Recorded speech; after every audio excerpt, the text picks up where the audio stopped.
जिस प्यारे स्यों नेह तिस आगे मर चलिए।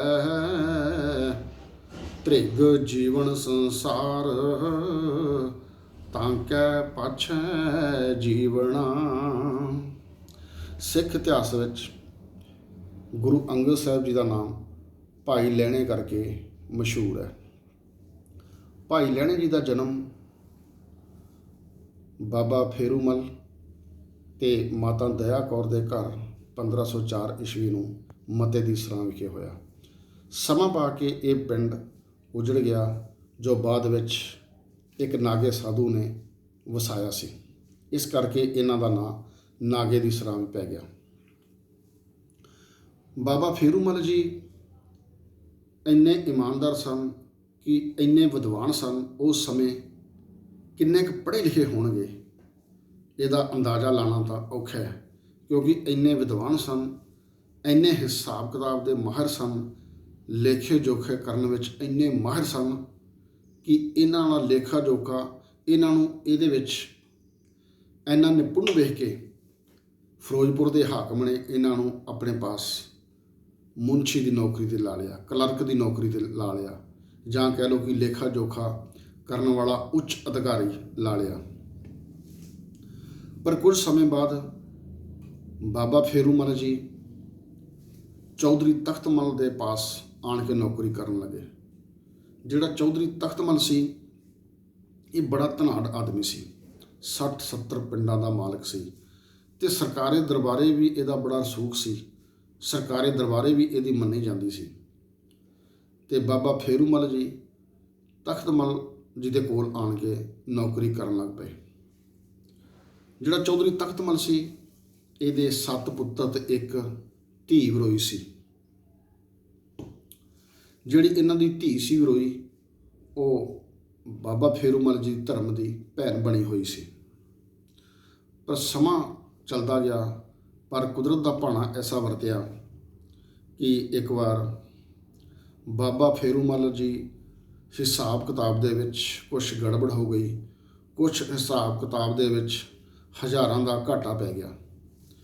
ਪਰ ਜਿਹੜਾ ਚੌਧਰੀ ਤਖਤਮਲ ਸੀ ਇਹ ਬੜਾ ਕਰੋਪੀ ਸੁਭਾਅ ਦਾ ਸੀ।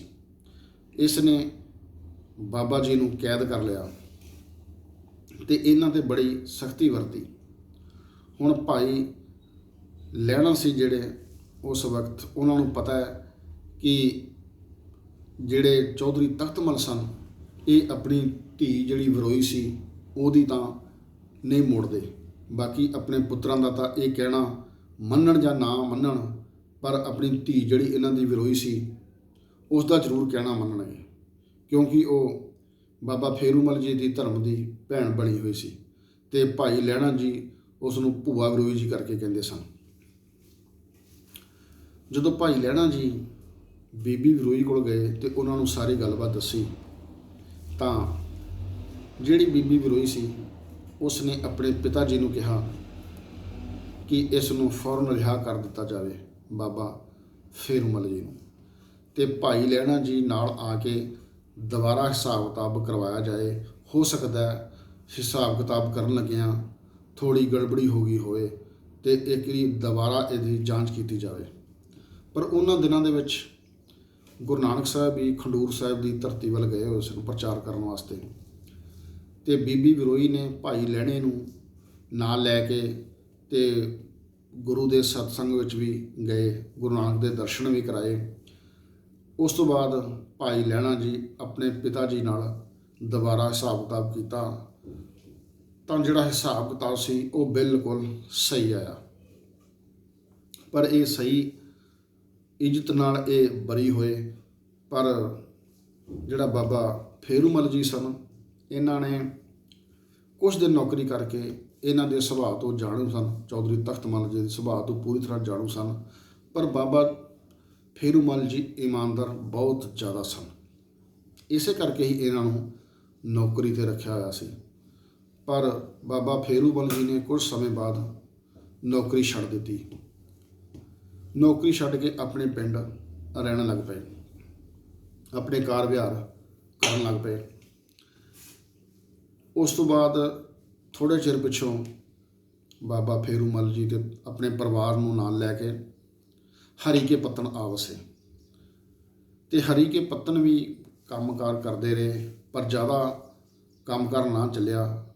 ਪਰ ਫਿਰ ਜਿਹੜਾ ਭਾਈ ਲਹਿਣਾ ਜੀ ਸੀ, ਇਹ ਹੀ ਖਡੂਰ ਸਾਹਿਬ ਵਿਆਹੇ ਹੋਏ ਸਨ।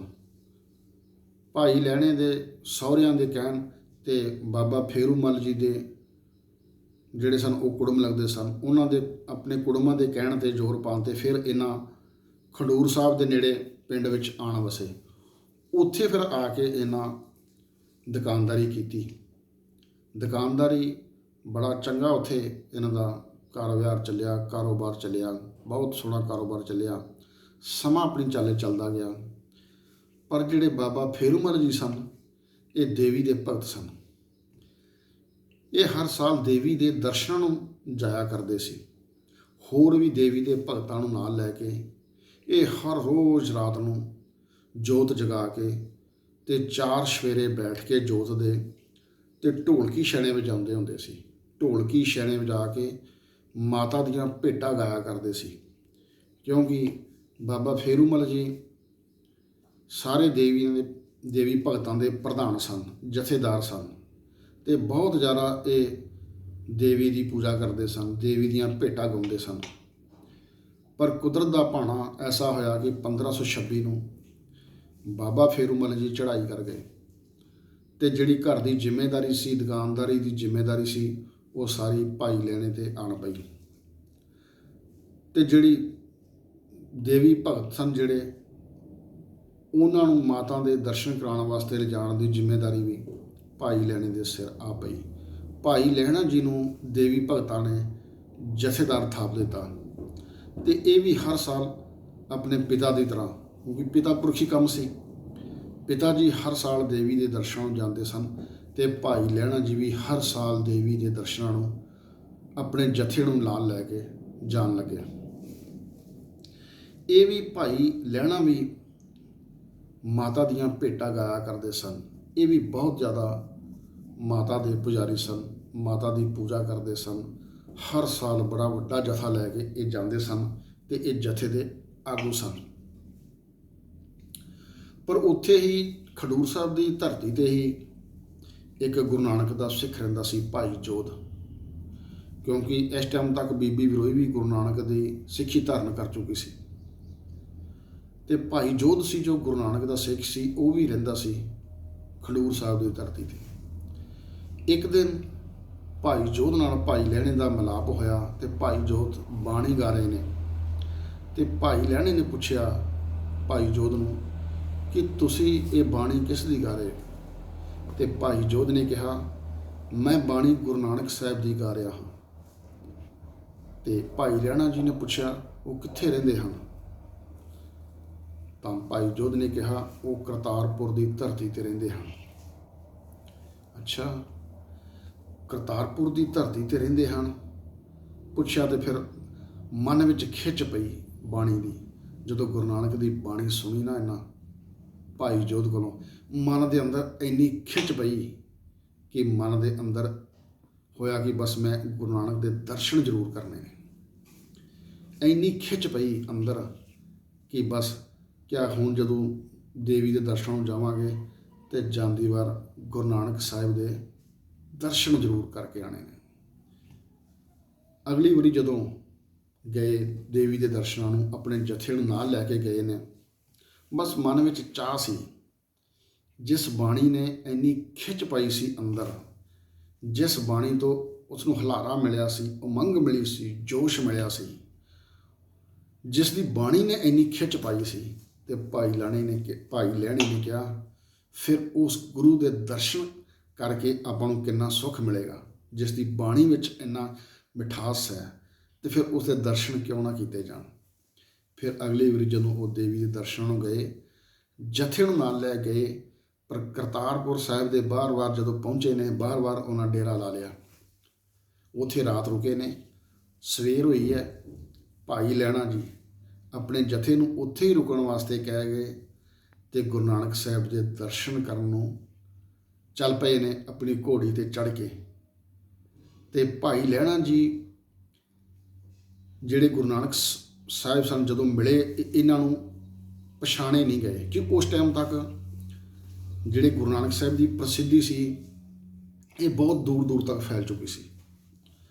ਕਾਫੀ ਇਲਾਕਿਆਂ ਦੇ ਵਿੱਚ, ਦੂਰ ਦਰਾੜ ਇਲਾਕਿਆਂ ਵਿੱਚ ਗੁਰੂ ਨਾਨਕ ਸਾਹਿਬ ਦਾ ਬਹੁਤ ਨਾਂ ਸੀ, ਕਿਉਂਕਿ ਆਪਣੇ ਪ੍ਰਚਾਰ ਦੌਰੇ ਵੀ ਇਹਨਾਂ ਸਮਾਪਤ ਕਰ ਲਏ ਸਨ ਅਤੇ ਕਰਤਾਰਪੁਰ ਦੀ ਧਰਤੀ 'ਤੇ ਵੀ ਉੱਥੇ ਵੀ ਆਪਣੇ ਮਿਹਨਤ ਕਰਦੇ ਸਨ, ਖੇਤੀ ਕਰਦੇ ਸਨ ਅਤੇ ਦੂਰ ਨੇੜੇ ਜਾ ਕੇ ਨੇੜੇ ਇਲਾਕਿਆਂ ਦੇ ਵਿੱਚ ਪ੍ਰਚਾਰ ਵੀ ਕਰਦੇ ਸਨ। ਕਿ ਕੋਈ ਵੀ ਐਸਾ ਉਸ ਟਾਈਮ ਬੰਦਾ ਨਹੀਂ ਸੀ, ਮਨੁੱਖ ਨਹੀਂ ਸੀ ਜੋ ਗੁਰੂ ਨਾਨਕ ਸਾਹਿਬ ਤੋਂ ਜਾਣੂ ਨਾ ਹੋਵੇ, ਕਿਉਂਕਿ ਗੁਰੂ ਨਾਨਕ ਸਾਹਿਬ ਦੀ ਚਰਚਾ ਦੂਰ ਦੂਰ ਤੱਕ ਪਹੁੰਚੀ ਹੋਈ ਸੀ। ਗੁਰੂ ਨਾਨਕ ਸਾਹਿਬ ਦੂਰ ਦਰਾਡੇ ਇਲਾਕਿਆਂ ਵਿੱਚ ਗੁਰੂ ਨਾਨਕ ਸਾਹਿਬ ਨੂੰ ਹਰ ਕੋਈ ਜਾਣਦਾ ਸੀ। ਪਰ ਜਦੋਂ ਭਾਈ ਲਹਿਣਾ ਜੀ ਗੁਰੂ ਨਾਨਕ ਸਾਹਿਬ ਦੇ ਦਰਸ਼ਨਾਂ ਨੂੰ ਗਏ ਤੇ ਗੁਰੂ ਨਾਨਕ ਸਾਹਿਬ ਭਾਈ ਲਹਿਣੇ ਤੋਂ ਪਛਾਣੇ ਨਹੀਂ ਗਏ। ਗੁਰੂ ਨਾਨਕ ਸਾਹਿਬ ਭਾਈ ਲਹਿਣੇ ਤੋਂ ਪਛਾਣੇ ਕਿਉਂ ਨਹੀਂ ਗਏ, ਇਸ ਦੀ ਵਿਚਾਰ ਆਪਾਂ ਅਗਲੇ ਭਾਗ ਵਿੱਚ ਕਰਾਂਗੇ। ਵਾਹਿਗੁਰੂ ਜੀ ਕਾ ਖਾਲਸਾ, ਵਾਹਿਗੁਰੂ ਜੀ ਕੀ ਫਤਿਹ।